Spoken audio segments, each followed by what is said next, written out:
اور ہم پوچھنا چاہتے ہیں بھارت کے وزیر اعظم سے، یہ پنجاب میں جو ایک صاحب آئے ہیں دبئی سے، ان کا نام امرت ہے، اور بی جے پی بولتی ہے امرت کال ہے۔ بی جے پی کیا بولتی ہے؟ امرت کال ہے۔ یہ امرت کال میں یہ امرت کون ہے اور یہ امت خاموش کیوں ہے؟ اگر وہی بات اگر کوئی مسلمان بول دیتا تو ہمارے ٹی وی کے اینکر تو 24 گھنٹے چلاتے، وہ اویسی نے آج یہ کہا ہے، اس نے دیش کے بارے میں کہہ دیا ہے، مگر یہ کیا ہے بتائیے آپ؟ اس پر کچھ نہیں کہتے۔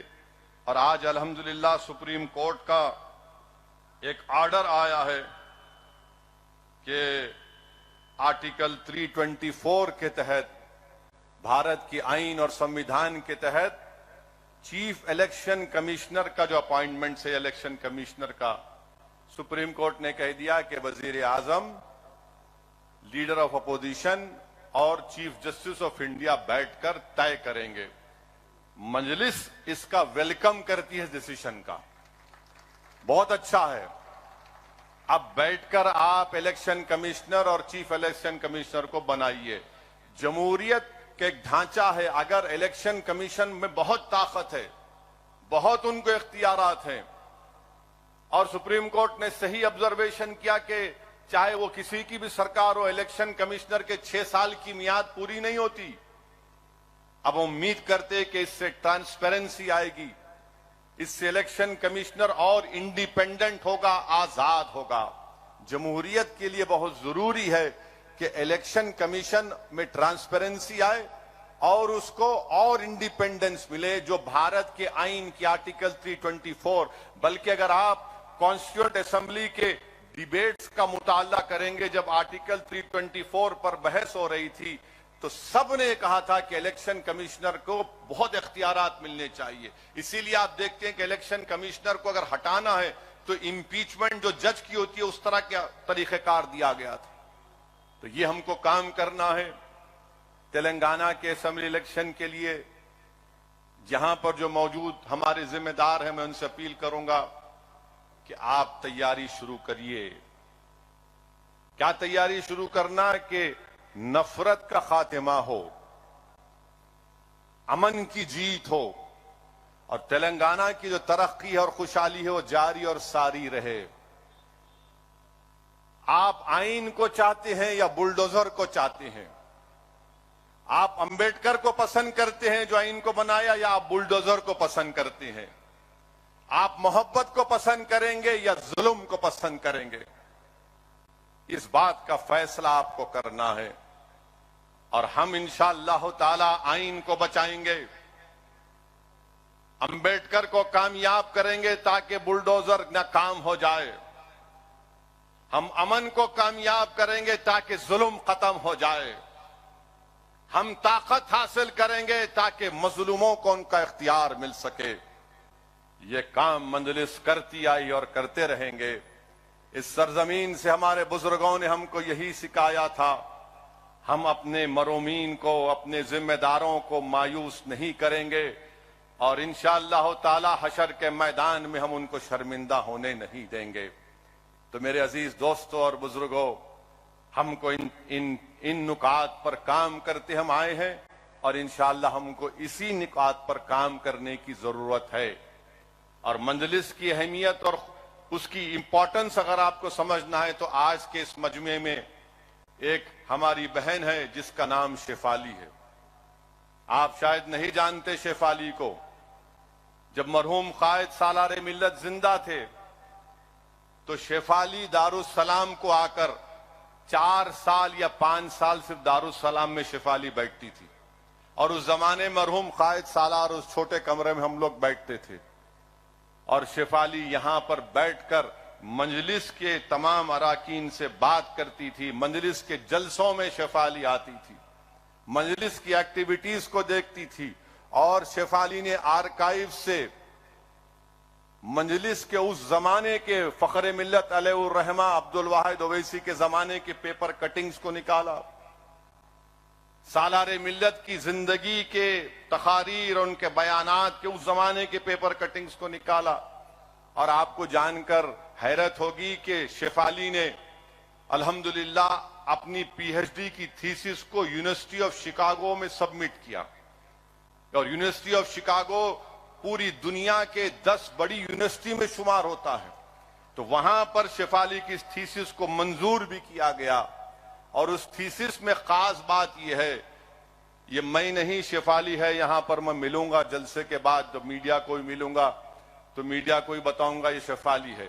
تو اس تھیسس میں شیفالی نے لکھا کہ سالار ملت کی جس دن شادی ہوئی تھی، اس شادی کی رات کسی نے سالار کو فون کر کے کہا کہ سالار چپل بازار میں فساد ہوا ہے۔ اس زمانے میں یہ نہیں تھا، یہ جھنجھنا نہیں تھا جو ہماری زندگی عذاب کر کے رکھ دیا،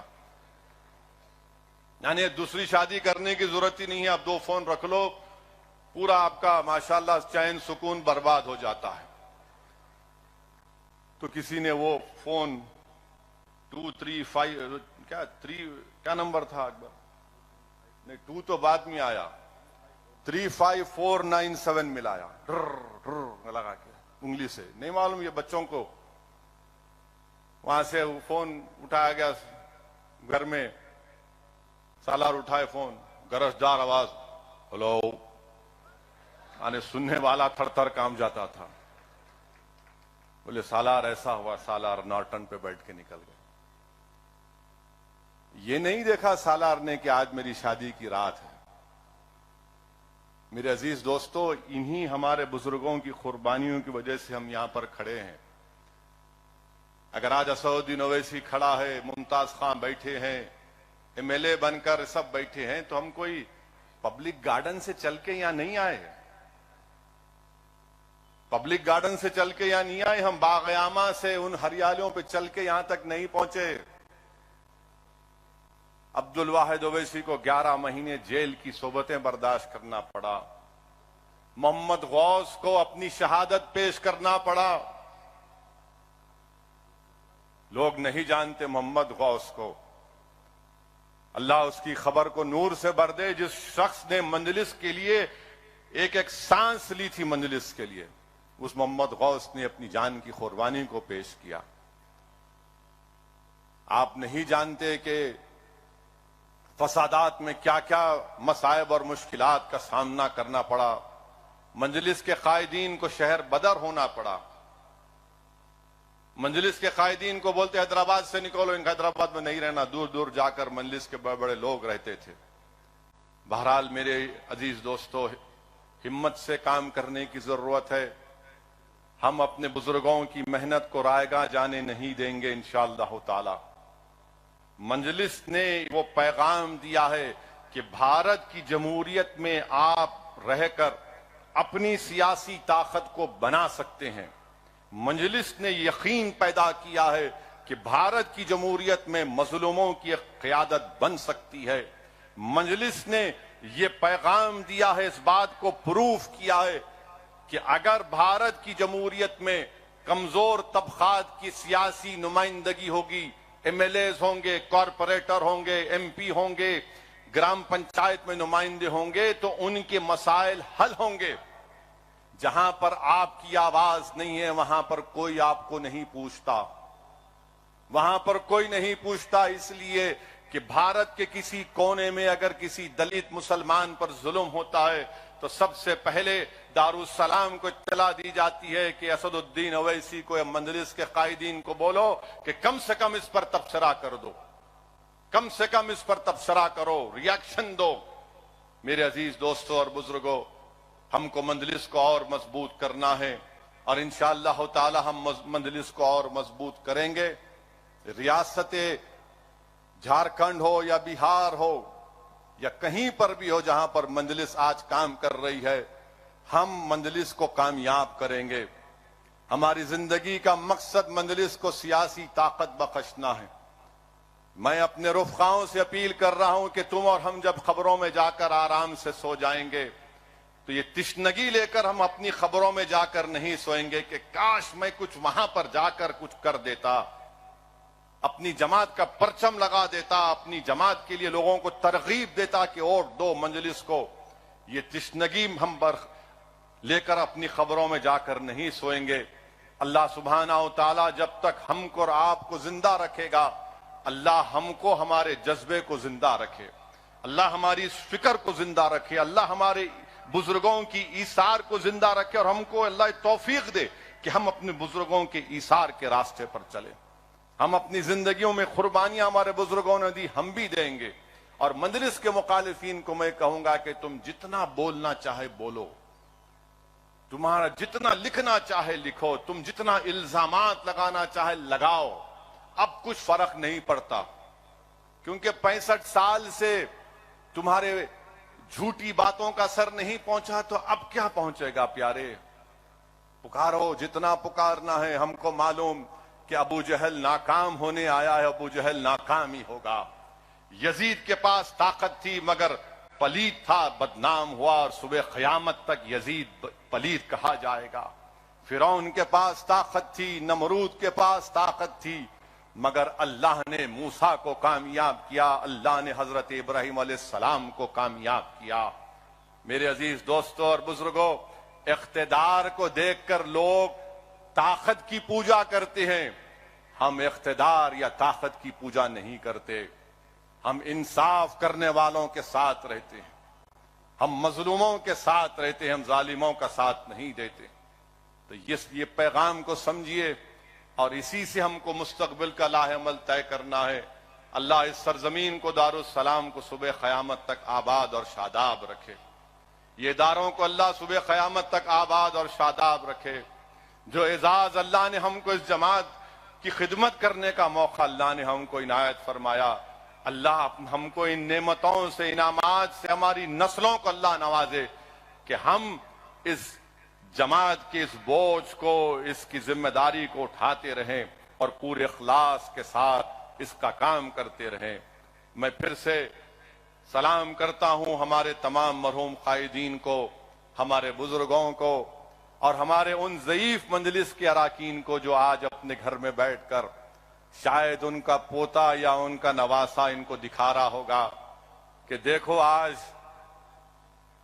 جس دفتر کے لیے تم نے کیا کیا نہیں کیا تھا، آج وہاں پر مجلس اتحاد المسلمین کا جشن منایا جا رہا ہے۔ میں ان بزرگوں کو بھی سلام کرتا ہوں، میں اپنے ان بزرگوں کو یاد بھی کرتا ہوں جن کے پیروں کے پاس بیٹھ کر میں نے سیاست سیکھی۔ میں ان تمام اراکین کو شکریہ ادا کرتا ہوں جنہوں نے مجھے، اگر میں غلطی کرتا ہوں تو مجھے اپنے طریقے سے سمجھاتی ہیں کہ یہ راستہ ہے، یہ صحیح طریقہ ہے۔ یقیناً آپ کے مشوروں کی، آپ کی سرپرستی کی ضرورت ہے۔ یہ آسان کام نہیں ہے میرے عزیز دوستوں اور بزرگوں، ہم ایک مشکل کام کر رہے ہیں، مگر وہ زندگی کیا زندگی جس میں مشکلات نہ ہوں، وہ زندگی کیا زندگی جس میں چیلنجز نہ ہوں، وہ زندگی کیا زندگی ہے جس میں ظالم سے مقابلہ نہ ہو، وہ زندگی کیا زندگی نہیں جس میں ظالم سے مقابلہ کرتے ہوئے حق کی سربلندی کے لیے جان چلی جائے، وہی زندگی کامیاب ہوتی ہے۔ ارے بزدلوں کی طرح، گیدڑوں کی طرح ظالموں کے آگے گھٹنے ٹھیک دینا یہ زندگی نہیں ہے، یہ غلامی ہے۔ غلامی کرنا ہے تو زمین و آسمان کے خالق کی بنائی ہوئی زمین، اس خالق کی غلامی کرنا ہے۔ ہم کو اپنے حق کے لیے لڑنا ہے اور ہم انشاءاللہ تعالی اپنے حق کے لیے لڑیں گے۔ آپ تمام کا بہت شکریہ، آپ آئے، مگر میری اس بات کو سنیے، سمجھیے۔ اب تلنگانہ کے جو ذمہ داران ہیں، تلنگانہ کے الیکشن کے لیے تیاری کریے۔ یہ سمجھیے کہ اسمبلی الیکشن کا بگل بج چکا ہے۔ اب یہ سوچ کر ہم کو اپنے علاقوں میں، اسمبلی کے حلقوں میں، گاؤں میں جانا ہے اور اس پیغام کو پہنچانا ہے۔ وآخر دعوانا الحمدللہ رب العالمین۔